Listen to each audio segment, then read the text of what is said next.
Hi అండి. నమస్తే అండి. సో, మనం హ్యాండ్స్ స్టిచ్ చేసుకునేటప్పుడు ఇప్పుడు ఇలా వర్క్ బ్లౌజ్ వచ్చిందనుకోండి. వర్క్ బ్లౌజ్‌కి మాత్రమే అండి ఈ వీడియో. మామూలు ప్లెయిన్ బ్లౌజెస్ కాదు. వర్క్ బ్లౌజ్ వచ్చినప్పుడు సాధారణంగా బ్లౌజ్‌కి పైన కొంచెం ప్లెయిన్ ముక్క, ఇలా కింద చిన్న ప్లెయిన్ ముక్క ఏస్తాడు. సాధారణంగా మ్యాక్సిమం ఏ బ్లౌజ్‌కైనా సరే ఇలాగే ఇస్తారు. ఇలా ఇవ్వకపోతే అది వేరే స్టోరీ. బట్ ఇలా ఇచ్చిన వాటి కోసం అయితే నేను మాట్లాడుతున్నాను. సో, దీనేంటంటే ఇటువైపు ప్లెయిన్ ఇచ్చి అటువైపు ప్లెయిన్ ఇస్తే ఇటొక హ్యాండ్ అటొక హ్యాండ్ కొంతమంది తీసుకుంటారు. లేదు ఒకవైపే ప్లెయిన్ వచ్చిందంటే 2 హ్యాండ్స్ కూడా మనం ఇటువైపే కట్ చేసుకోవాలి. అయితే మనకు నార్మల్గా ఇప్పుడు మనకి ఎలా హ్యాండ్ వచ్చిందనుకోండి, మనం ఎలా కట్ చేస్తాం, ఎలా పెట్టుకుంటాం. హ్యాండ్స్ ఇలా పెట్టుకొని హ్యాండ్ చంక వైపుది ఆ పైకి పెడతాం. కింద హ్యాండ్ లూజ్ కింద ఏమొచ్చిందంటే అది కింద ప్లెయిన్ వైపు వచ్చేలాగా పెట్టుకుంటాం. అయితే కొంతమందికి ఏంటంటే కింద ఇలా ప్లెయిన్ వచ్చి పైన డిజైన్ వస్తే నచ్చదు. కానీ నార్మల్గా కూడా మనం ఎవరైనా స్టిచ్చింగ్ ఇచ్చేస్తే అలాగే కొడతారు. ఈ కింద ప్లెయిన్ మాకు వద్దండి అంటే ఆ కింద ప్లెయిన్ ముక్కను తీసేసి అప్పుడు కట్ చేస్తారు, కుట్టేస్తారు. కానీ ఇప్పుడు నేను చెప్పేది ఏంటంటే, ఇప్పుడు ఇలా వర్క్ బ్లౌజ్ వచ్చి అనుకోండి, మనకి జాయింట్ వేసేసిన తర్వాత హ్యాండ్ లూజ్ వైపు కాకుండా హ్యాండ్ పైన జాయింట్ వేస్తాం కదా, భుజాల దగ్గర హ్యాండ్ జాయింట్ వేసినప్పుడు అక్కడ ఈ వర్క్ ఏదైతే వచ్చిందో మనకు అది లోపల గుచ్చుకుంటూ ఉంటుంది. ఎంత కాదనుకున్నా గుచ్చుకుంటూ ఉంటుంది అనమాట. సో దానికోసం అని చెప్పేసి నేనైతే, అంటే ఇది ఇలా వేసుకోవడం ఇష్టమైన వాళ్ళకి మాత్రమే నేను చెప్తున్నానండి. నేనైతే ఏం చేస్తానంటే కింద వైపు ప్లెయిన్ వచ్చి పైన ఇప్పుడు వర్క్ వస్తుంది నార్మల్గా అయితే. సో నేనేం చేస్తానంటే ఇలా వేయకుండా దీన్ని ఉల్టా తిప్పేస్తాను అనమాట. సో ఇది రౌండ్ వైపు, పైన రౌండ్ సైడ్, ఇది కింద లూజ్ సైడ్ ఇప్పుడు నేను పెట్టి చూపించాను కదా అది. అయితే ఇప్పుడు దీన్ని మనం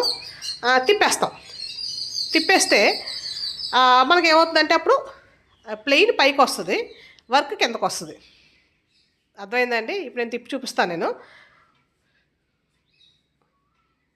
పైన డిజైన్ కింద ప్లెయిన్ వచ్చింది కదా, ఇప్పుడు తిప్పేద్దాం.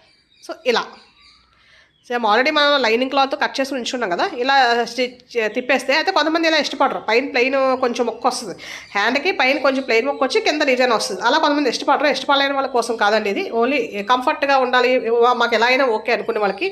నేనైతే ఎలా ఎందుకు వేసుకుంటానంటే సేమ్ అదే. నాకు ఏంటంటే స్కూల్ కదా, స్కూల్లో మార్నింగ్ నుంచి ఈవినింగ్ వరకు ఉండాలని సరే నాకు ఏదైనా గుచ్చుకుంటే సరే కంఫర్ట్ ఉండలేము అనమాట. అందుకని చెప్పేసి నేను ఇలా తిప్పేస్తాను అనమాట. ఏదైనా సరే కింద ప్లెయిన్ వచ్చిందంటే ఇలా తిప్పేస్తాను. తిప్పేసి అటు కట్ చేస్తాను. కట్ చేసేసిన తర్వాత లైనింగ్ మన ఒరిజినల్ క్లాత్ మీద పెట్టేసి లైనింగ్ లోపల తిప్పేస్తే ఆ కింద వైపు కూడా మనకి కింద హ్యాండ్ లూజ్ దగ్గర కూడా మనకి ఏం గుచ్చుకోవన్నమాట. నార్మల్గా మడత పెట్టి హెమ్మింగ్ చేసుకునే కన్నా డైరెక్ట్గా లైనింగ్ పెట్టేసి కుట్టేసి తిప్పేస్తాం కదా, అలా అయితే మనకి కింద వైపు కూడా ఏం గుచ్చుకోదు. ఇప్పుడు ఆల్రెడీ మనకి పైన చూసారు కదా, ఇదిగోండి నేను ఆల్రెడీ స్టిచ్ చేశాను. ఈ పైన ఇలా ప్లెయిన్ వస్తుంది అనమాట. సో నాకు స్కూల్లో అయినా సరే ఎక్కడైనా సరే ఎంతసేపు ఉన్నా సరే నాకైతే ప్రాబ్లం ఉండదు.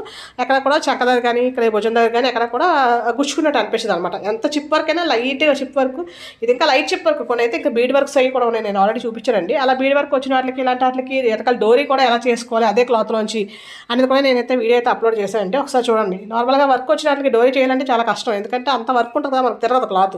సో అప్పుడు ఏం చేసుకోవచ్చు, అదే క్లాత్లోంచి తీస్తాం కానీ స్ట్రైట్గా తీస్తాం, కానీ క్రాస్గానే మనం ఎలా వేస్తాం అనేది నేనైతే అప్లోడ్ అయితే చేశానండి. ఎవరికైనా కావాలంటే ఒకసారి వాచ్ చేయండి.